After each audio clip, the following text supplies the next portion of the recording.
The city of Chicago is full of commuters, and increasingly, biking is a way that people are getting around, both for business and recreation. You know, it's a remarkable thing. I mean, you look at 20 years ago, and our biking culture here was pretty minimal. People used the lakefront trail, and that was about it. And we're a really budget-strapped city, so when we had an opportunity to create the bike sharing system with really hardly any public subsidy, it was fascinating to see how fast it took off. You know, add that the number of millennials moving to the city that like active transportation, and it's really changed the whole sense of how people get around the loop. Divvy is a popular and well-known bike sharing company in the city. In fact, it's dominated the bike rental business in Chicago and still is the major player. Divvy users join, unlock, ride, and return bikes all across the Chicagoland area. But some new factors are starting to impact Divvy's dominance of the market. Well, right now we're facing a bit of a dilemma because Divvy had such a great first 3 or 4 years, and now things have kind of plateaued. A couple things have happened. Moving it to poor neighborhoods, we haven't had the success, partly because of bad placement of locations. Divvy pulled out of Oak Park. There were approximately 580 stations and 5,800 bikes located throughout the Chicago, Evanston, and Oak Park area previous to Divvy pulling out of Oak Park. DePaul senior Matt Birdlick has concerns about Divvy. I find that the Divvy bikes are a little bit of a pain in the butt because you have to do the constant docking. You can sign up for it and stuff like that, but a lot of times you're trying to search for the next dock point so they don't charge you and like hop from one to one. I find that like really inconvenient, and honestly, like if you look at like a yearly plan, you could buy a bike for the yearly plan and keep it, even just like a cheaper bike or whatever.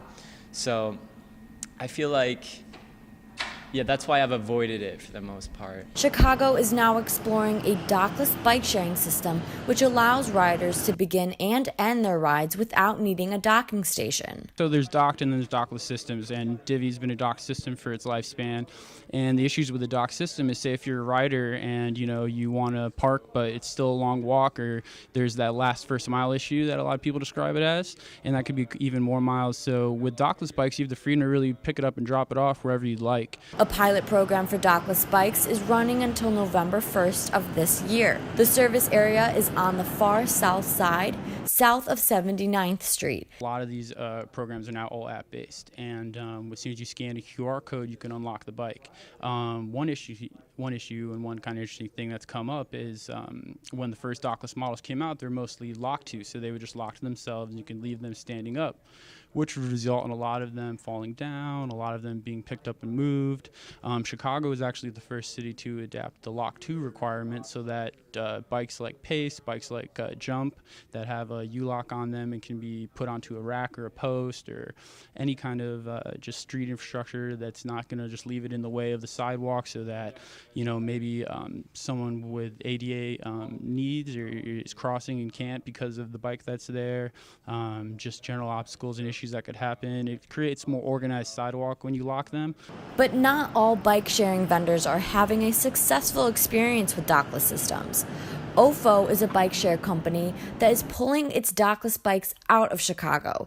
Jordan Levine, a spokesman for OFO, said in an email, "The city's restrictive regulations have made it impossible for us to continue providing our more accessible and convenient transit option." DePaul professor Schwederman also questions the city's approach. It's unfortunate our city council wants to make Chicago a cutting-edge innovator, but it also wants to play it really safe. In some ways, you can't have it both ways. So we have a really restrictive ordinance on dockless bikes. We can have only have so many in the neighborhood, and you have to have certain protections for the neighborhood. And it's well intended, but it's made us a bit of a laggard in terms of giving some of these new technologies a try.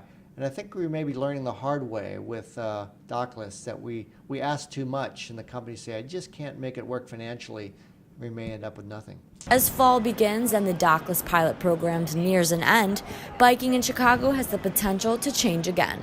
For Good Day DePaul, I'm Ariana Kraft.